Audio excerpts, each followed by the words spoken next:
సామాజిక సమరసతను నెలకొల్పి దేశ చరిత్రలో మొట్టమొదటిగా మహాత్మా అని ప్రజలచే నీరాజనాలందుకున్న మహోన్నతుడు జ్యోతిరావు పూలే. ఈయన మహారాష్ట్రలోని సతారా జిల్లాలో గోవిందరావు, చిమానా గోవిందరావు దంపతులకు 1827 ఏప్రిల్ 11న జన్మించారు. పాఠశాల చదువు తక్కువైనప్పటికీ పుస్తక పఠనంపై ఆసక్తి ఎక్కువ.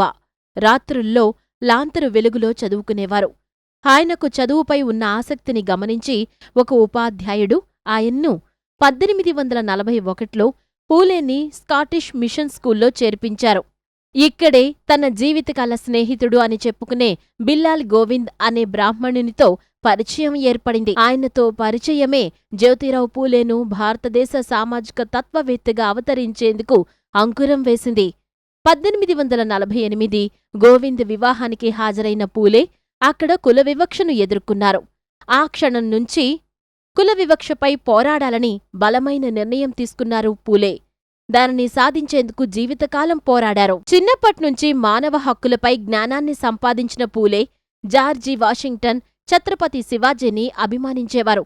ఆ తరువాత ప్రపంచంలోని బానిసత్వం, అంటరానితనంపైన అవగాహన పొందడం కోసం the dignity of man, on Liberty అనే పుస్తకాలు ఆయన ఆలోచన విధానాన్ని ప్రభావితం చేశాయి. ఆనాడు దేశంలో బాల్య వివాహాలు సర్వసాధారణం.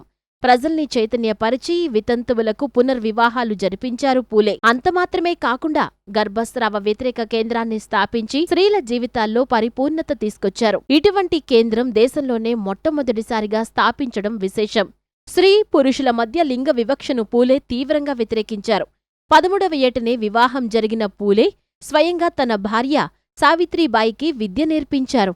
1848లో పూణేలో మొట్టమొదటిసారిగా దళిత బాలబాలికలకు పాఠశాలను నెలకొల్పారు. పూలే మంచి కవి, రచయిత. 1891లో సార్వజనిక్ ధర్మ పుస్తక్ అనే రచన ద్వారా మతపరమైన, సాంఘికపరమైన మూఢత్వాన్ని ఘాటుగా విమర్శించారు. 1871లో సత్యశోధక సమాజం తరపున దీనబంధు అనే వారపత్రికను ప్రారంభించారు. 1869లో పౌరోహిత్యం బండారం అనే పుస్తకాన్ని రచించారు. కుల వ్యవస్థను తూలనాడుతూ వెలువరించిన ఉద్గ్రంథమే గులాంగిరి. ఈ పుస్తకంలో కుల వ్యవస్థ అమానుష సూత్రాలను, కట్టుబాట్లను పూలే తీవ్రంగా ఖండించారు. బడుగు బలహీన వర్గాల వారిని చైతన్యపరుస్తూ తన అక్షరాలను కుల వ్యవస్థను కూల్చివేసే అస్త్రాలుగా పూలే వాడుకున్నారు. బడుగు బలహీన వర్గాల ప్రజల అభ్యున్నతికి పాఠశాలలను ఏర్పాటు చేయాలని పూలే 1882లో హంటర్ కమిషన్కు నివేదిక సమర్పించారు. 1870లో సార్వజనిక సభ స్థాపించి పలు చైతన్య కార్యక్రమాలను నిర్వహించారు.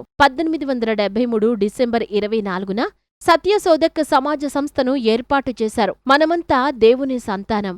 దేవుడి దృష్టిలో మనమందరం సమానం. ఈ భేదభావాలు మనం సృష్టించుకున్నవే. నిర్బంధ విద్య, స్వదేశీ భావన, నిరాడంబరతని అలవర్చేందుకు సత్యశోధక సమాజం అని పూలే సంస్థ లక్ష్యాలుగా పేర్కొన్నారు. సంస్కరణలకి నడుం బిగించిన ఆర్య సమాజ స్థాపకులు స్వామి దయానంద సరస్వతి పూణేకు వచ్చినప్పుడు ప్రచార కార్యక్రమం నిర్విఘ్నంగా జరగటంలో పూలే సహకారం మరువలేనిది. గుర్తింపు లేకుండా పడి ఉన్న శివాజీ సమాధిని బయటకు తీసి సొంత ఖర్చుతో దర్శనీయ స్థలంగా చేశారు. తన విశాల భావాల ద్వారా నూతన సమాజం కోసం కృషి చేశారు. భారత రాజ్యాంగ నిర్మాత అంబేద్కర్ సైతం పూలే జీవితం, కృషి, బోధనలతో స్ఫూర్తి పొందారు. బడుగు బలహీన వర్గాల జీవితాల్లో వెలుగులు నింపిన సంస్కర్త, కవి, రచయిత, వక్త, విమర్శకుడు పూలే 1890 నవంబర్ 28న పరమపదించారు. మహాత్మా పూలే ఆలోచనల్ని ఆచరిస్తూ ఆయన ఆశయాలను సాధించడమే మనం ఆయనకిచ్చే ఘనమైన నివాళి.